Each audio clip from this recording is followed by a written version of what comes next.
ચલો great ocean રોડની ટ્રીપની શરૂઆત કરીએ. પહેલાં જો આ F1 રેસિંગ માટે સ્પેશિયલ ગ્રાઉન્ડ ત્યાં જવાનું, જલસા કરવાના જોવાનું. પહેલું સ્ટોપ અમારું હનુમાનજી મંદિરનું હતું, તો આવીને અમે જોયું, પછી બંધો હાથે જલસા કર્યા. તમે જોવો જ કરી, મંદિરના અંદર ગયા અને દર્શન કરીને પછી નીકળી ગયા. પિંક લેક પહોંચી ગયા. પિંક લેક ડાયરેક્ટ પહોંચી ગયા અને પછી પિંક લેકમાં કશું હતું નહીં, ખાલી પિંક પાણી હતું, બીજું કોઈ જોવા જેવું છે જ નહીં.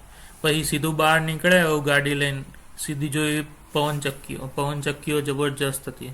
એક ઉઠાઈને ઘેર લઈ ગયા, પણ ઘેર લઈ જવા જેવી હતી નહીં. દૂરથી જુઓ તો એકદમ નાની દેખાય, પણ તમે નજીક જાઓ ને એટલે મોટી દેખાય. પણ એકચ્યુઅલી પછી પાવ ઘરે પહોંચી ગયા. જોઈ અમે જ્યાં એરબીએનબી 2 દિવસ માટે 2 nights only. જોઈ વચ્ચે પબ્લિક હેલ્પ કરવાની જગ્યાએ વચ્ચે બોલ પછી પૂલ ટેબલ અને બહારનો વ્યૂ. વાહ, મને તો બહારના વ્યૂ માં જ બહુ ઇન્ટરેસ્ટ. ના, પૂલ ટેબલ વધારે ઇન્ટરેસ્ટિંગ હતું. બહારનો વ્યૂ ઇન્ટરેસ્ટિંગ હતો, જે ગ્રીનરી હતી, જે મોન્સૂન હતું, આ હાસુ વેધર હતું. વાહ, અને કાંગારુ જોવાનું, મતલબ એના માટે કાંગારુ પણ પેલા પૂલ ટેબલ તો પૂરું કરી લઈએ. જો અહીંયા અમે આ બી રમ્યા હતા પૂલ ટેબલ. જો એ રમ્યા જ નતા, ખોટું ના હું રમ્યો તો પેલા મારવાના જ નતા, નિશાના વાળા જુઠ્ઠો. અમાર ઝઘડા થઈ ગયા. ઝઘડા કર્યા કે મુરમુરમ પેલા ફોન પકડી દીધો એટલે એને બારી લઈ લીધી. જોયું, ચાલાક ના, વિડિયો ઉતાર, ચાલાક બ્રો, વિડિયો ઉતાર. જોયું નહીં જાય કે હું કહું ને, આ બધું કોઈને આવડતું નહીં, ખાલી એમને બેઠા હે બધા. ના, અક્ષય ના આવડે. પછી આ બારનો વ્યૂ, હા, મોર્નિંગ માં ઉઠીને તમે આ વ્યૂ જોવો ને, વાદળા ને મોન્સૂન ને, હું કહું માઉન્ટેન વ્યૂ બંને એક જ સાથે તમને. અને એ ઘર બાકી બેસ્ટ હતું. પરચેસ કરવાનો વિચાર હતો, પણ હવે helicopter out of budget, out of budget જવાનું ને 25 લાખ 2.5 મિલિયન. એટલું બધું મોંઘું નતું. રિયલ એસ્ટેટમાં આપણે જોયું હતું. પછી તમે જો એ કાંગારુ, હા અમાર સામું જોઈ રહ્યા હતા.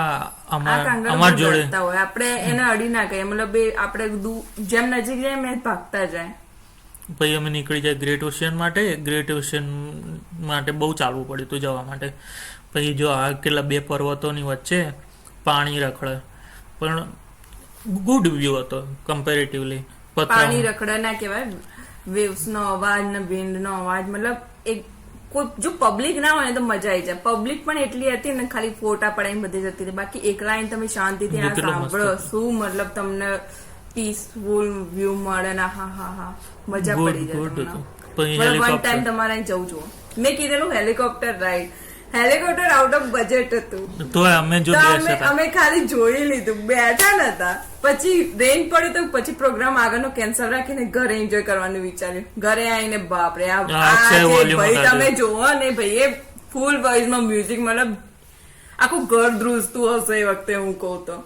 અને એ વખતે અમે પ્રિપરેશન કરતા હતા અમારે કુકિંગની, કેમ કે બહાર તો કઈ જમવા હતું નહીં. લસણ, અમે વેજીટેરિયન, સો બહાર તો કઈ મળે નહીં વેજમાં. તો દાળ બાટીનો પ્રોગ્રામ રાખેલો ને, એની પ્રિપરેશન ચાલુ છે. ભાઈ ખાલી બેહી રહ્યા છે, અમે બધા મદદ કરાવતા. એકલી છોકરીઓ કામ કરે, જોઈ છોકરાઓ કામ કર્યું નહીં. મતલબ ઇન્ડિયન બોયઝ ની જ પ્રોબ્લેમ હે, ખાલી કરવાનું. 2 કલાક પછી દાળ બાટી બની ગઈ અને ટેબલ પર તમે જોઈ શકો બધા એક સાથે આવી ગયા જમવા માટે. અને હા, વ્યૂ જોઈને તો મને એવું થાય કે 2 બાટી વધારે ખવાઈ જાય. પછી નેક્સ્ટ ડે ઘરે જવા નીકળે, એના પહેલા એપોલો બે નું બીચ અમે જોતા ગયા. અહીંયા તમે સ્વિમિંગ તો ના કરી શકો, કેમ કે એનામાં બહુ જ મોજા હતા એ વખતે, એટલે તમે તણાઈને જતા રહો. વેધર બહુ ઠંડુ હતું, તો તમે બીમાર પડી શકો. તો બસ